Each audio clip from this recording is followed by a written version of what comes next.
Okay, so good, so will go ahead with short prayers.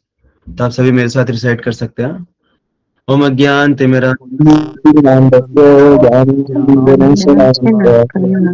तस्मै श्रीगुरवे ओम विष्णुपादाय कृष्णपृष्ठाय श्रीमते भक्तिवेदांत स्वामी नमस्ते नमस्ते देवे गौरवाणी विशेष शून्यवादी पाश्चात्य देशधारिणे जय श्री कृष्ण चैतन्य प्रभु नित्यानंद श्री अद्वैत गदाधर शिवासादि गौर भक्तवृंद।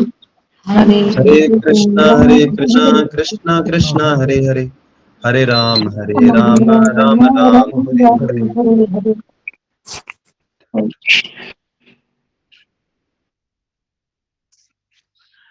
हरे कृष्णा।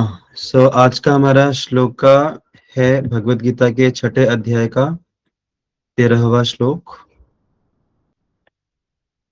और श्लोक आपको स्क्रीन पे दिख रहा है। ओके, तो आप सभी मेरे पीछे रिसाइट कर सकते हैं। समं काय शिरो ग्रीवम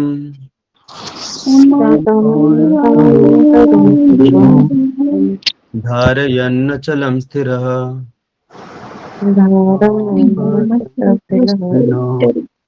संप्रेक्ष्य नासिकाग्रं स्वं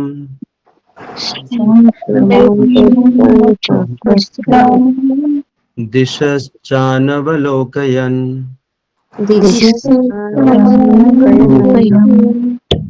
प्रशान्तात्मा विगतभूर्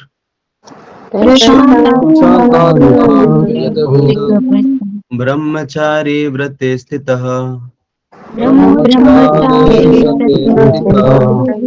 मनः संयम्य मच्चित्तो युक्त आसीत मत्परः।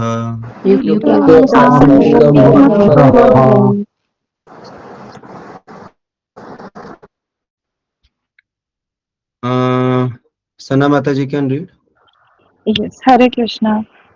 One should hold one's body, neck, and head erect in a straight line and stare steadily at the tip of the nose.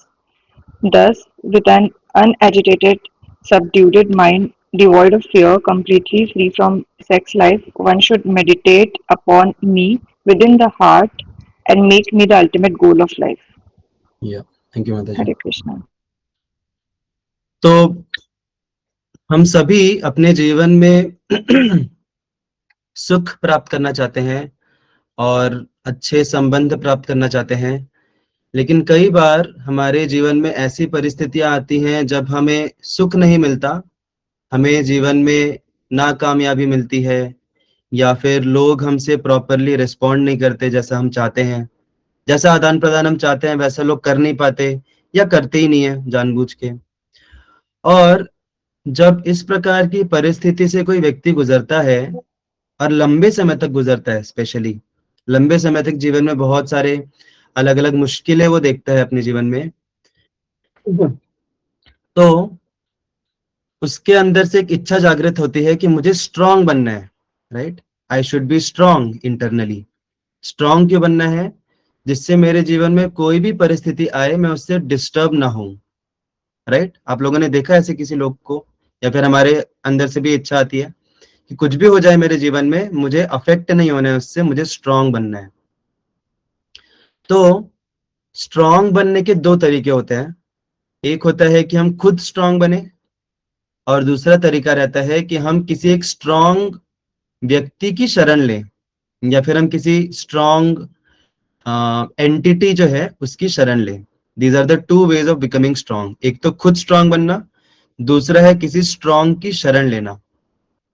तो जब बात आती है खुद स्ट्रांग बनने की, खास करके जब बात आती है इमोशनली स्ट्रांग बनने की, तो जब लोग सोचते हैं कि मुझे इमोशनली स्ट्रांग बनना है, तो इनडायरेक्टली वो क्या सोच रहे हैं कि कुछ भी चीज अगर मेरे जीवन में हो वो मुझे इमोशनली अफेक्ट नहीं करनी चाहिए। Is that clear? Emotionally strong बनना मतलब कुछ भी जीवन की परिस्थिति मुझे इमोशनली अफेक्ट ना करे। सुख दुख में, हर स्थिति में मैं समभाव रखूं, डिस्टर्ब नहीं हूं, ना ही ज्यादा एक्साइटेड हूं। तो ऐसा जो भाव रहता है वो किसका रहता है? ऐसी कौन सी चीज है इस दुनिया में जिसका, जो कि किसी भी चीज से अफेक्ट नहीं होता? तो ऐसा भाव रहता है पत्थर का। Okay, just a minute. या तो जो पत्थर है, पत्थर को आप दबाओ, उसको आप फेंको, कुछ भी करो, वो कभी चेंज ही नहीं होता, वो वैसे ही रहता है। तो जब कोई व्यक्ति चाहता है कि मुझे इमोशनली स्ट्रांग बनना है, मुझे अनडिस्टर्ब रहना है, बेसिकली क्या कर रहा है वो अपने हृदय को पत्थर जैसा स्ट्रांग बना रहा है, जिससे ना रहेंगे इमोशंस, ना रहेंगी एक्सपेक्टेशंस, ना होगा फ्रस्ट्रेशन। क्लियर? ना इमोशंस रहेंगे, क्योंकि सारा का सारा जो प्रॉब्लम आता है वो इमोशंस की वजह से आता है। हमारे इमोशंस अफेक्ट हो जाते हैं सिचुएशन की वजह से। तो हम इतने पत्थर दिल बन जाएं, इतने पत्थर दिल बन जाएं कि कुछ इमोशंस ही ना रहे अंदर, और कुछ फीलिंग्स ही ना रहे, कुछ एक्सपेक्टेशंस ही ना रहे, कुछ हम किसी के साथ कुछ संबंध ही ना रखें। तो ये एक तरीका होता है अनअफेक्टेड प्लेटफॉर्म को अचीव करने का। और इसमें व्यक्ति हर चीज को नकारने का प्रयास करता है। वो लोगों को नकारता है, अपने जीवन से अकेले रहता है, आइसोलेट कर लेता है खुद को। वो एंजॉयमेंट को नकारता है, तपस्या करता है, जो भी चीज मजा आता है करने में उसको वो अवॉइड करता है।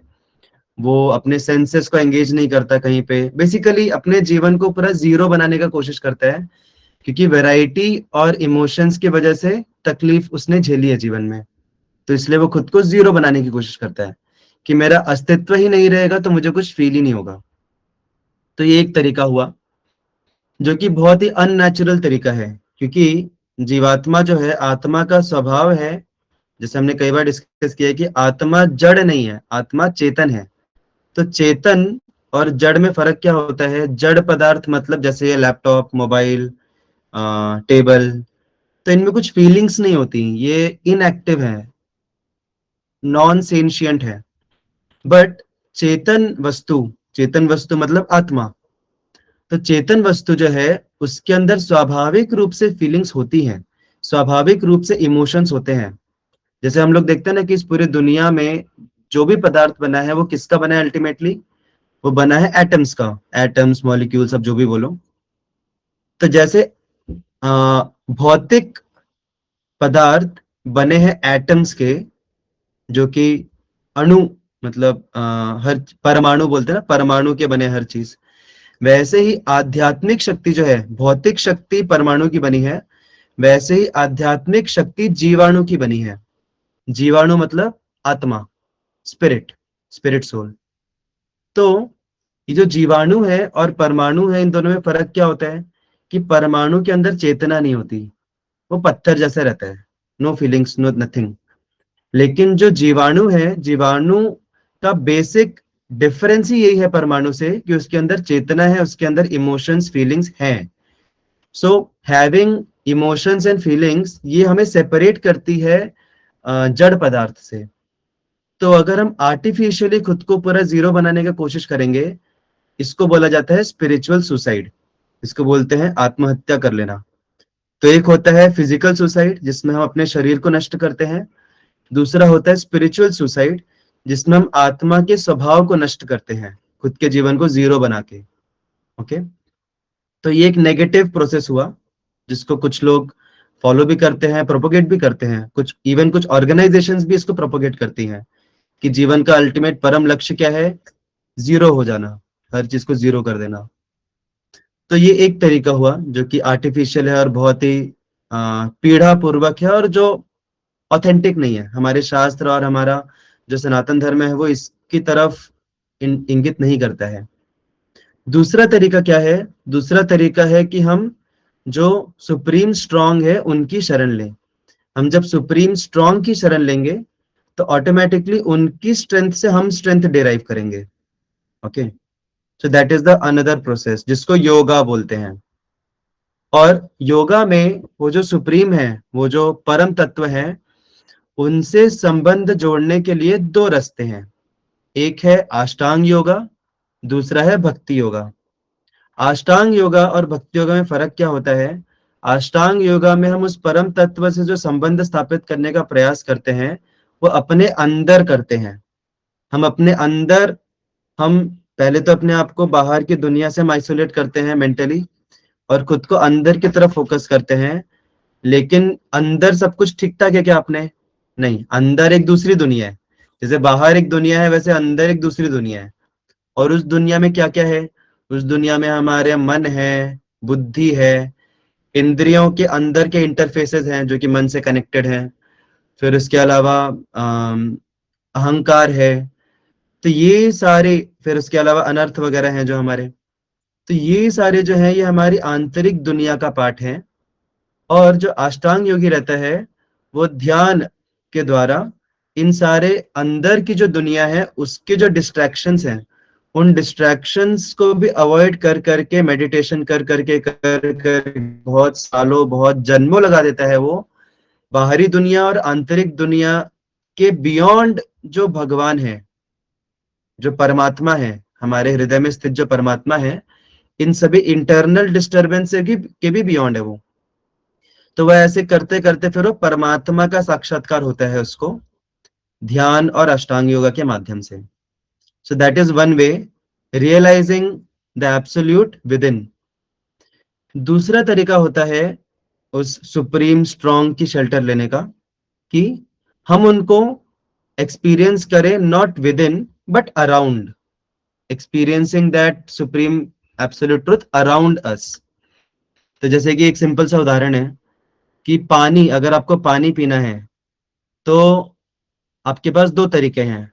एक है कि आप टैप वाटर शुरू करो, राइट, और दूसरा तरीका है कि आप हैंडपंप यूज करो। ओके, तो कौन कौन टैप वाटर को प्रेफर करेगा as compare to hand pump? You can give a thumbs up. और जो लोग हैंडपंप को प्रेफर करेंगे you can give a thumbs down. सब आलसी लोग भरे हुए हैं हमारे ग्रुप में, कोई मेहनत नहीं करना चाहता हैंडपंप के लिए। या so sometimes it is good also to be आलसी। अननेसेसरी मेहनत क्यों करना, राइट, जब ऑटोमेटिकली पानी अवेलेबल है और वो पानी भी वही ग्राउंड वाटर ही है, तो फिर क्यों फालतू में हैंडपंप जाके इतना मेहनत करना? ऑफ कोर्स एक्सरसाइज होती है बट एक्सरसाइज करने के लिए हम जिम और योगा भी कर सकते हैं। तो ये जो अष्टांग योगा का जो प्रोसेस है वो हैंडपंप वाला प्रोसेस है। उसमें हम क्या कर रहे हैं? हम बहुत मेहनत करके हम जमीन में से पानी निकाल रहे हैं, खुद की मेहनत से हम जमीन में से पानी निकाल रहे हैं। पानी कहाँ पर है? पानी जमीन के अंदर है। हम खुद की मेहनत कर करके उस जमीन के पानी को ऊपर लेके आ रहे हैं। उसी प्रकार से परमात्मा कहाँ पर है? परमात्मा बहुत अंदर है, हमारे हमारे अंदर हृदय में स्थित है परमात्मा। और हम मेहनत करके अष्टांग योगा के माध्यम से, तपस्या मेहनत करके हम अष्टांग योगा का हैंडपंप चला चला के खुद को मेडिटेट करते हैं उन परमात्मा के ऊपर। लेकिन जो हम सबकी तरह जो आलसी और क्या बोलते हैं उसको, लेजी स्मार्ट, जो लेजी स्मार्ट लोग रहते हैं वो इतना मेहनत नहीं करते, वो कृपा की शरण लेते हैं। जैसे अभी आप लोगों ने टैप वाटर जो पानी यूज किया, पानी पिया, वो आपके पास मिला कैसे? वो एक्सेसिबल कैसे हुआ आपको? अल्टीमेटली वो भी टैप वाटर, वो भी ग्राउंड वाटर ही है, राइट। लेकिन आपके पास तक कैसे पहुंचा वो? उसका श्रेय किसको जाता है? मशीन से। हम उनके पास पहुंच गए ना, पानी के पास। हाँ, हम पानी के पास पहुंच गए तभी पानी हमें मिला। नहीं, पानी के पास हम कहाँ पहुंचे? पानी हमारे पास आया, हमारे टैप में पानी आया। हाँ, तेजस प्रू got it right, municipal corporation, right. इसका पूरा जो श्रेय जाता है म्युनिसिपल कॉर्पोरेशन को जाता है। तो म्युनिसिपल कॉर्पोरेशन की कृपा से वो जो जमीन के अंदर का पानी है वो हमें एक्सेसिबल हो पा रहा है। समझ रहे हैं सभी को?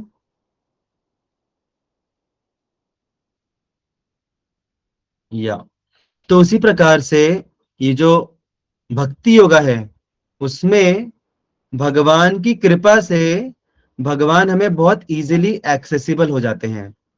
हमें बहुत ज्यादा अंदर अंदर अंदर अंदर जाके मेडिटेट करने की जरूरत नहीं पड़ती। भगवान की कृपा से भगवान खुद हरि नाम के माध्यम से, हरि कथा के माध्यम से, और विग्रह, विग्रह के माध्यम से हमें राइट अवे एक्सेसिबल हो जाते हैं, राइट अवे। तो जिस स्तर को प्राप्त करने के लिए अष्टांग योगी को जन्मों जन्मों लग जाते हैं, उस स्तर को एक भक्ति योगी इमीडिएटली प्राप्त कर लेता है। इमीडिएटली उसको डायरेक्ट भगवान से संपर्क हो जाता है, हरिनाम के माध्यम से, हरि कथा के माध्यम से और विग्रह के माध्यम से। तभी आप बोलोगे कि अरे ये तो बहुत सिंपल तरीका हो गया, तो ये जो अष्टांग योगी है वो इतना फालतू में इतना मेहनत क्यों करता है वो? तो इतना मेहनत क्यों करता है वो? क्योंकि उसको श्रद्धा नहीं है। तो भक्ति योगा में आने के लिए और प्रगति करने के लिए सबसे बेसिक जो रिक्वायरमेंट है वो है श्रद्धा। तो ये जो अष्टांग योगी और दूसरे जो योगी रहते हैं वो क्या सोचते हैं कि अरे ऐसे कैसे हो सकता है, भगवान इतनी आसानी से कैसे एक्सेसिबल हो सकते हैं? उसके लिए तो बहुत मेहनत करनी चाहिए। क्योंकि वो लोग, उनको कृपा पे भरोसा नहीं रहता, उनको कृपा की जो पावर है, भगवान की जो कृपा है उसके ऊपर उसको भरोसा नहीं रहता, इसलिए वो बेचारा खुद से मेहनत करते रहता है। लेकिन अभी आप सभी लोग भक्ति योगा का पालन कर रहे हैं, कंटिन्यू कर रहे हैं, इसका मतलब बाय डिफॉल्ट आप सबके अंदर एक श्रद्धा है कि भगवान की कृपा से भगवान ने खुद को मैनिफेस्ट किया है अपनी कथा और अपने नाम और अपने विग्रह के माध्यम से। ये श्रद्धा है आपके अंदर, इसलिए आप लोग कंटिन्यू कर रहे हैं। ऐसा बोला जाता है कि भक्ति जो है वो सबसे सिंपलेस्ट प्रोसेस है और सबसे डिफिकल्ट प्रोसेस है। सबसे सिंपलेस्ट भी है और सबसे डिफिकल्ट भी है। सबसे सिंपलेस्ट क्यों है? क्योंकि एक बच्चा भी कर सकता है, एक बच्चा भी भगवान के नाम के कीर्तन में नाच के भगवान की प्राप्ति कर सकता है। और डिफिकल्ट क्यों है? बड़े से बड़े ज्ञानी लोग भी भक्ति को एक्सेप्ट नहीं कर पाते, उनको लगता है कि अरे इतना सिंपल कैसे हो सकता है। उनको उनको श्रद्धा ही नहीं रहती भगवान की कृपा के ऊपर। जैसा बोला जाता है कि भक्ति yoga is so simple, so simple, so simple that you will miss it out. आप इसको मिस कर दोगे, इतनी सिंपल है ये। जैसे एक बहुत अच्छा उदाहरण रहता है, जैसे एग्जाम्स रहते हैं, सपोज आप आईआईटी एग्जाम में जाके बैठे, और ये मैंने लोगों से भी सुना है, मैंने खुद ने भी एक्सपीरियंस किया है, आईआईटी जेई का जो एग्जाम रहता है ना, उतना डिफिकल्ट नहीं रहता जितना लोग सोचते हैं। उसके क्वेश्चंस काफी सिंपल रहते हैं, लेकिन फाउंडेशन के ऊपर रहते हैं। हमारे जो कॉन्सेप्ट्स, उसके फंडामेंटल को टेस्ट करते हैं, वो ज्यादा कॉम्प्लेक्स नहीं रहते। कई बार क्या रहता है, बच्चों को लगता है अरे जेई का पेपर है, इतना सिंपल क्वेश्चन कैसे हो सकता है, मतलब कुछ तो उसके अंदर कॉम्प्लेक्सिटी है। नहीं है कुछ कॉम्प्लेक्सिटी, सिंपल ही है वो, लेकिन वो व्यक्ति का सोचने का तरीका कॉम्प्लेक्स है, तो इसलिए वो सोच रहे इतना सिंपल कैसे हो सकता है, और वो कुछ तो उल्टा पुल्टा करके वो कुछ तो गलत आंसर लिख के आ जाएगा। सो दैट इज लाइक भक्ति योगा। भक्ति yoga is so simple that you will miss it, you will miss understand it. तो तो ये दो मार्ग हैं सुप्रीम पावरफुल की शेल्टर लेने के। एक है अष्टांग योगा, जिसमें हम अंदर की तरफ हम जाते हैं और एक्सेस करने का प्रयास करते हैं परमात्मा को। दूसरा है भक्ति योगा, जिसमें हम भगवान की कृपा के ऊपर श्रद्धा रख के हम भगवान को अपने हर तरफ एक्सपीरियंस कर सकते हैं और उनसे संबंध स्थापित कर सकते हैं हरिनाम, हरि कथा और विग्रह के माध्यम से। और ये श्रद्धा जो है, ये श्रद्धा ऐसे मेंटल श्रद्धा नहीं है कि ठीक है मान लिया, अंधश्रद्धा वगैरह नहीं। ये श्रद्धा एक पूंजी है। और ये श्रद्धा कैसे मिलती है हमें? सुकृति से मिलती है। जितनी ज्यादा हमारी सुकृति रहेगी, आप लोगों ने कई बार सुना है पुण्य पाप सुकृति, सुकृति मतलब आध्यात्मिक पुण्य। जितना ज्यादा हमारा आध्यात्मिक पुण्य होगा, उतनी ज्यादा स्वाभाविक रूप से हमारे हृदय में श्रद्धा बनेगी भगवान के नाम, कथा और विग्रह में। तभी आप लोग जो कंटिन्यू कर रहे हैं, सेशन ज्वाइन कर रहे हैं, आप लोग बाय डिफॉल्ट समझ लीजिए कि आपने बहुत सारी सुकृति, बहुत सारा पुण्य, आध्यात्मिक पुण्य कमाया है इस जन्म में, पिछले जन्मों में, इसलिए आप लोग श्रद्धा रख पा रहे हैं। It is not so cheap कि ऐसे हम लोग ऐसे टाइम पास के लिए अटेंड कर रहे हैं, नथिंग लाइक दैट। आप लोगों ने बहुत सुकृति और पुण्य, आध्यात्मिक पुण्य कमाया है, और वो पुण्य के बल पे आपको श्रद्धा आ पा रही है भगवान के नाम, कथा और विग्रह के ऊपर, इसलिए आप लोग कंटिन्यू कर पा रहे हैं।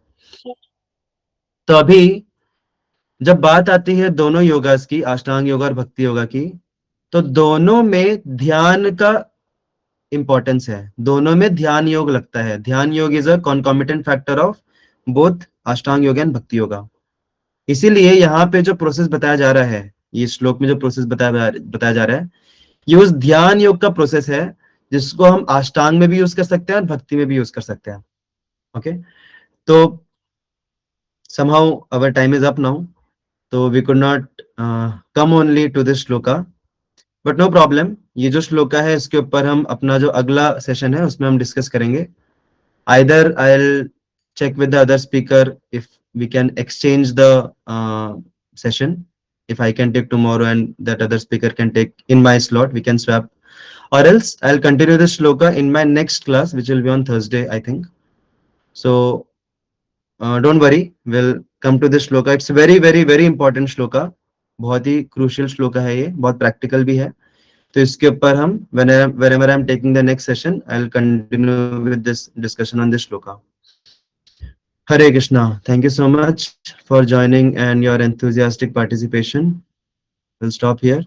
Shrimad Bhagavad Gita ki जय जय जय हरे कृष्ण Prabhupada ki जय जय जय